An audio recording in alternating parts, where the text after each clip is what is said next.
Hello everyone, welcome back to Gruhinis World. Today I am going to show you how to make tasty and best Keema Manchurian recipe. Friends, you might have never heard of this recipe before. I have tried this recipe by myself inspired by tasty Keema balls curry which I have posted in the channel few months ago. So let's get started.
Friends, you can make this recipe using ground mutton or ground chicken.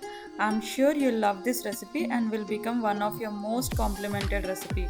So do try this recipe and don't forget to like, share and subscribe to Gruhinis World. Thank you.